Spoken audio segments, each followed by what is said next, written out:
अमरपुर गांव के आखिरी छोर पर, जहां से खेत खत्म होकर सूखी झाड़ियों का इलाका शुरू होता था, वहीं एक टूटी फूटी झोपड़ी खड़ी थी। बरसात में छत टपकती, गर्मी में भीतर भट्टी जैसी तपन भर जाती और सर्दियों में हवा सीधा भीतर घुस आती। उसी झोपड़ी में रहती थी राधा, एक जवान विधवा जिसकी आंखों की चमक समय से पहले बुझ चुकी थी। माथे की लकीरें उम्र से नहीं, दुख से बनी थी। उसके साथ उसका 7 साल का बेटा गुड्डू और खाट पर पड़ी बूढ़ी सास रहती थी। 3 दिन से चूल्हा नहीं जला था। घर के कोने में पड़ा मटका खाली था। अनाज का डिब्बा उल्टा करके भी कुछ नहीं निकलता था। दोपहर ढल रही थी। गुड्डू पेट पकड़कर जमीन पर बैठा था। अम्मा, पेट में बहुत दर्द हो रहा है, कुछ खाने को दे दो ना। राधा की आंखें भर आईं। वो पास बैठी और बेटे का सिर गोद में रख लिया। बेटा, आज बस सो जा, कल तेरी माँ कुछ लेकर आएगी। गुड्डू रो पड़ा। हर रोज यही कहती हो, भगवान हमें खाना क्यों नहीं देता? क्या हमने कुछ गलत किया है?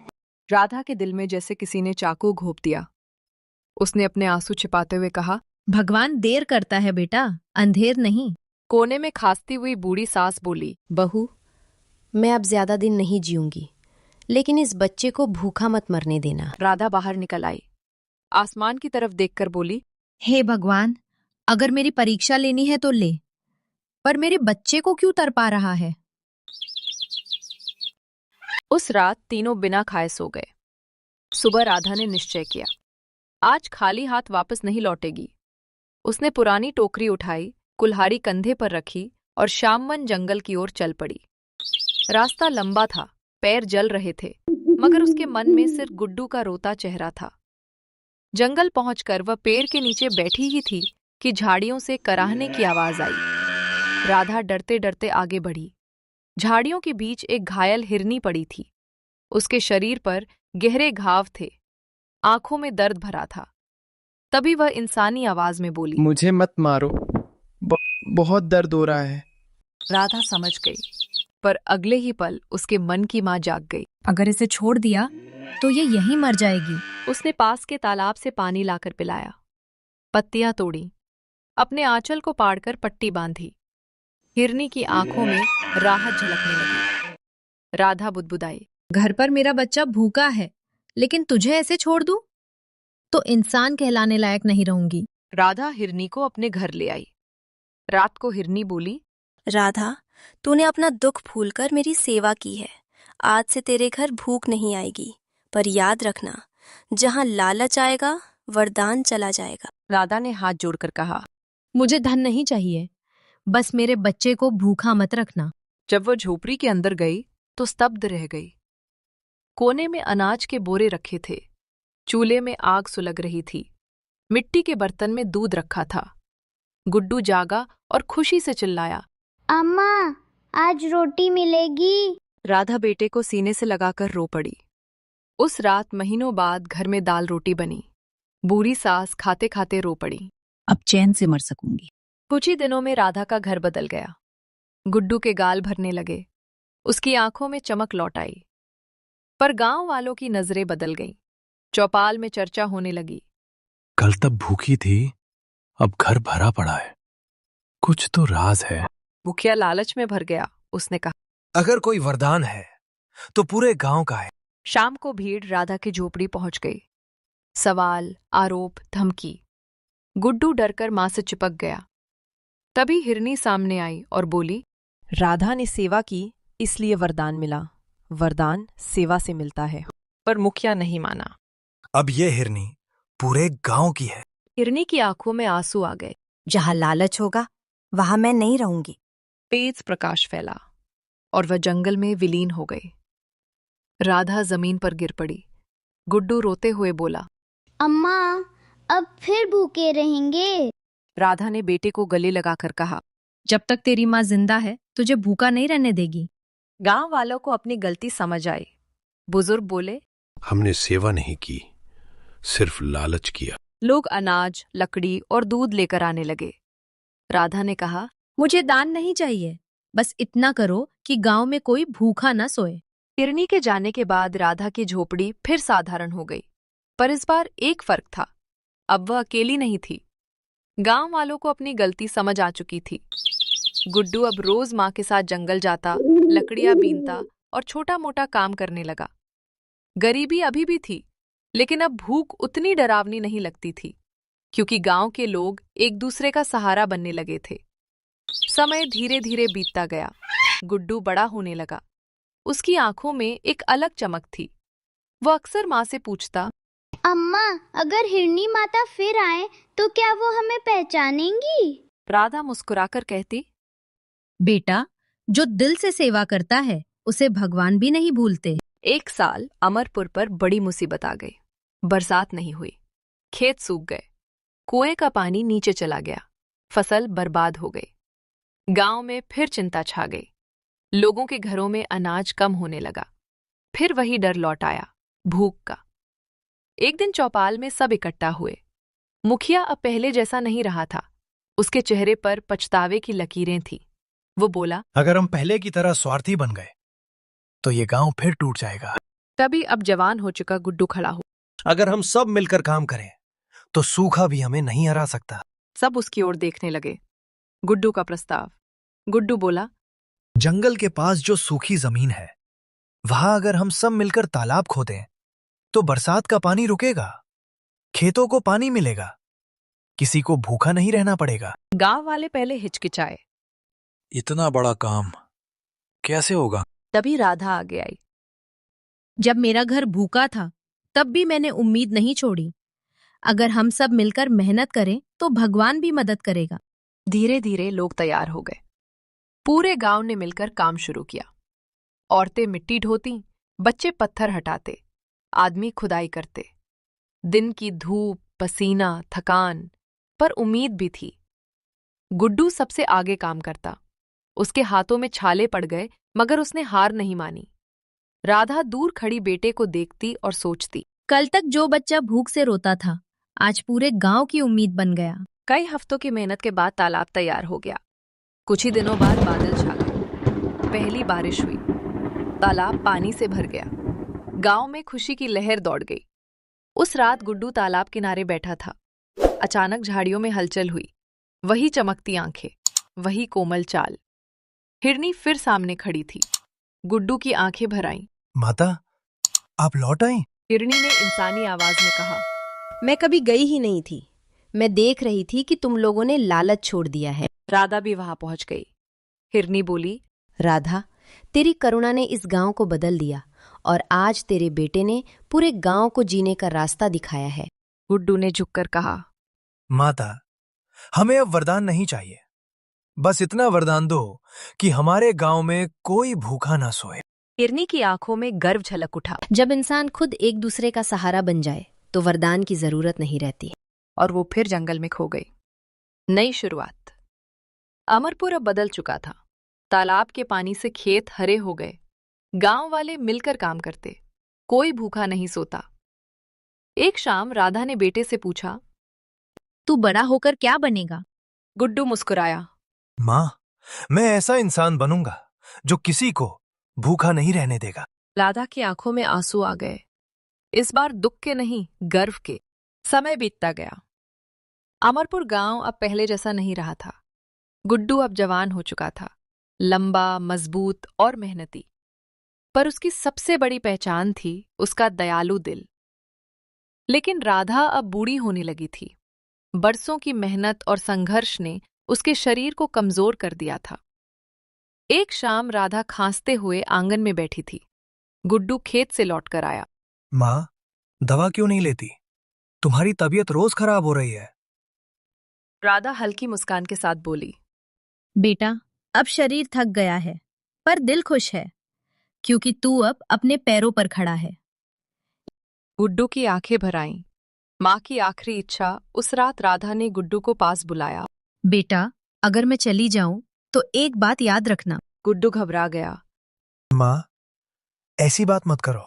राधा ने उसके सिर पर हाथ फेरते हुए कहा, इस गांव में कभी कोई बच्चा भूखा न सोए, बस यही मेरी आखिरी इच्छा है। गुड्डू ने माँ का हाथ पकड़ लिया। मैं वचन देता हूँ। कुछ दिनों बाद गुड्डू ने फैसला किया कि वो शहर जाकर काम करेगा ताकि गांव को और बेहतर बना सके। गांव वालों ने उसे विदा किया। मुखिया, जो अब बदल चुका था, बोला, बेटा, तू गांव की उम्मीद है। राधा ने आंचल से बेटे की नजर उतारी। जल्दी लौटना बेटा। शहर में शुरुआत आसान नहीं थी। गुड्डू ने मजदूरी की, होटल में काम किया, रातों को भूखा भी सोया, मगर उसे अपने बचपन की भूख याद थी, इसलिए हार नहीं मानी। धीरे धीरे उसने मेहनत से एक छोटा अनाज का कारोबार शुरू किया। उसकी ईमानदारी और मेहनत रंग लाई। कुछ वर्षों में वो सफल व्यापारी बन गया, पर उसके दिल में हमेशा अमरपुर बसा रहा। एक दिन उसे गांव से खबर मिली, राधा बहुत बीमार है। गुड्डू सब छोड़कर तुरंत गांव पहुंचा। राधा खाट पर लेटी थी, सांसें कमजोर थीं। गुड्डू पास बैठ गया। माँ, मैं आ गया। राधा ने मुश्किल से आंखें खोली। बेटा, तू सच में बड़ा आदमी बन गया। गुड्डू हंसते हुए बोला। सब आपकी वजह से। राधा मुस्कुराई। अब मुझे चिंता नहीं। और उसी रात उसने अंतिम सांस ली। राधा की चिता जल रही थी और गुड्डू ने मन में प्रण लिया, अब इस गांव में कोई भूखा नहीं रहेगा। कुछ महीनों में उसने गांव में बड़ा अनाज भंडार बनवाया, गरीबों के लिए मुफ्त भोजन केंद्र खोला, बच्चों के लिए स्कूल बनवाया, तालाब के पास अस्पताल बनवाया। अब अमरपुर आसपास के गांवों के लिए मिसाल बन गया। एक रात गुड्डू तालाब किनारे बैठा था। हल्की हवा चली, झाड़ियों में सरसराहट हुई। वही चमकती आंखें। हिरनी फिर सामने खड़ी थी। गुड्डू की आंखें भर आईं। हिरनी बोली, तेरी माँ की करुणा ने तुझे ये बनाया। आज तू खुद इस गांव का वरदान बन गया है। गुड्डू ने हाथ जोड़कर कहा। अगर माँ होती तो खुश होती। हिरनी मुस्कुराई वो देख रही है। और धीरे धीरे जंगल में गायब हो गए। गांव के बच्चे भोजन केंद्र में खाना खा रहे थे। उनकी हंसी गूंज रही थी। गुड्डू आसमान की ओर देखकर बोला, माँ, अब कोई बच्चा भूखा नहीं सोता। और उसे लगा जैसे हवा में माँ की आवाज आई। मेरा बेटा जीत गया।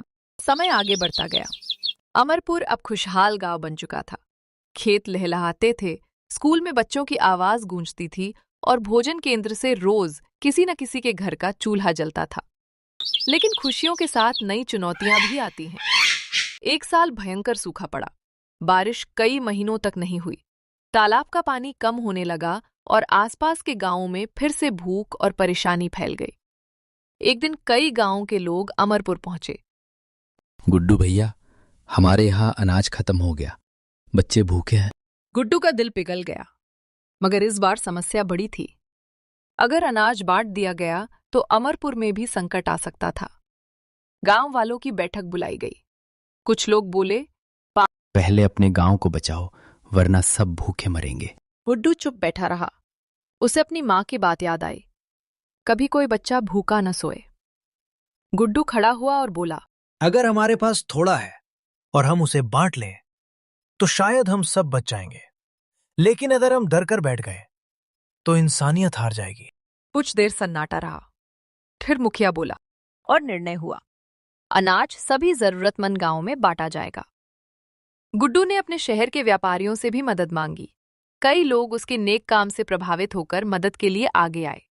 धीरे धीरे संकट टल गया। बारिश आई, खेत फिर हरे हुए, लोग फिर मुस्कुराने लगे। एक दिन स्कूल के बच्चों ने गुड्डू को घेर लिया। गुड्डू चाचा, हम बड़े होकर आपकी तरह बनना चाहते हैं। गुड्डू मुस्कुराया।